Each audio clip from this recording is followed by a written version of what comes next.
ఈ రాష్ట్రంలో జగన్మోహన్ రెడ్డి గారు ఆయన శాంక్షన్ చేయించిన 17 మెడికల్ కాలేజీలు.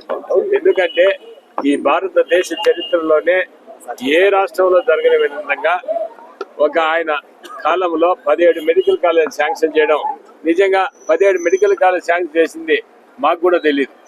ఈ రోజు నిజంగా ఇది ప్రైవేటీకరణ ఎప్పుడు చేయాలనుకున్నారో ఈ కూటమి ప్రభుత్వం చంద్రబాబు నాయుడు గారు అప్పుడు ఇది మనకు అందరికి కూడా ప్రజల్లో తెలియడం జరిగింది. అది తెలిసిన నాటి నుంచి కూడా ప్రజలు రాష్ట్ర వ్యాప్తంగా కూడా ఉద్యమించారు. ఈరోజు కోటి సంతకాలే కాదు, ఎంతమంది ఈరోజు సంతకాలు అందరూ కూడా అన్ని రాజకీయ పక్షాలు కూడా ఈరోజు సంతకాలు పెట్టేదానికి ముందుకు రావడం జరిగింది. ఎందుకంటే ప్రతి పేదవాడికి కూడా మెడిసిన్ విద్య అనేది కోట్లాది రూపాయలు ఖర్చు పెడితే గానీ ఆ విద్య పూర్తి కాదు. అదే గవర్నమెంట్ కాలేజీలు అయితే కన్నా ఏదో తక్కువ ఫీజుతో మెడిసిన్ పూర్తి చేసే అవకాశం ఉంటుంది. కేవలం ఒక విద్యే కాదు, ప్రతి పేదవాడికి కూడా వైద్యాన్ని అందించాలి. ఎందుకంటే 17 మెడికల్ కాలేజీలు అంటే జిల్లాకు ఒక పెద్ద ఆసుపత్రి వస్తుంది. ప్రతి పేదవాడికి కూడా, ఎందుకంటే ప్రైవేట్ హాస్పిటల్స్ లో చిన్న పరిశీలన చేర్చుకోవాలన్నా వేలాది రూపాయలు ఖర్చు పెట్టాల్సి వస్తుంది. అలాంటిది ఇక అదే ప్రభుత్వ హాస్పిటల్ అయితే ఏదో ఉచితంగా పేదవాడికి వైద్యాన్ని కూడా అందించనే ఆలోచన జగన్మోహన్ రెడ్డి గారిది.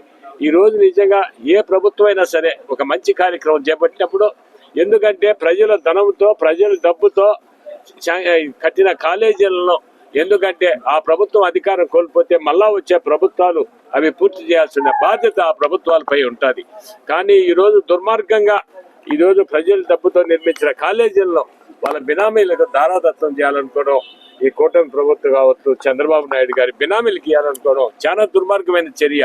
ఈరోజు రాష్ట్ర వ్యాప్తంగా కూడా ఒక ఉద్యమం చేయడం జరిగింది. ఈరోజు నిజంగా నియోజకవర్గాల నుంచి ఈరోజు జిల్లా హెడ్ క్వార్టర్స్ కు ఈ కోటి సంతకాల వాహనాలు రావడం జరిగింది. అదే విధంగా 15వ తేదీన జిల్లా హెడ్ క్వార్టర్స్ లో భారీగా ర్యాలీతో మొదలుపెట్టి 18వ తేదీకి ఆ రోజు ఇది విజయవాడ రాష్ట్రానికి చేరడం, అక్కడ జగన్మోహన్ రెడ్డి గారు జెండా ఊపి అది గవర్నర్ గారికి అన్ని కూడా సమర్పించడం జరుగుతుంది. ఈ ఉద్యమం ఇంతతో ఆగదు. ఇది ఎందుకంటే ఇది వారు ప్రభుత్వం విరమించుకునే వరకు కూడా ఈ ఉద్యమం కొనసాగుతుంది, ఇంకా ఉధృతం కూడా చేయడం జరుగుతుంది. ఎందుకంటే చాలా దుర్మార్గమైన చర్య ఇది. ఎందుకంటే ఈ దుర్మార్గమైన చర్యను ప్రతి ఒక్కరు కూడా ఖండిస్తున్నారు. ప్రజానికం అంతా కూడా ముందుకు వస్తున్నారు, ఉద్యమంలో కూడా పాల్గొంటున్నారు. తప్పకుండా ఈరోజు ఈ కార్యక్రమంలో ఈరోజు రాయచోటి మాజీ శాసన శ్రీకాంత్ రెడ్డి గారు అయితేనేమి, అదేవిధంగా ఇన్ఛార్జి మదనపల్లి ఇన్ఛార్జి నిషార్ గారు అయితేనేమి, అదేవిధంగా మన పుంగనూరు ఇన్ఛార్జి అనుషారెడ్డి రెడ్డి గారు అయితే, అదే మా పీలేరు ఇన్ఛార్జి సుబ్బారెడ్డి గారు అయితే, ఇంకా మిగిలిన నాయకులంతా కూడా ఈరోజు ఇంకా అదే విధంగా ఈ రాయచోటి ప్రాంతంలో ఉండే అందరూ నాయకులు ఎక్కువ మంది పాల్గొనడం జరిగింది. వారందరికీ కూడా ధన్యవాదాలు తెలియజేస్తున్నాను.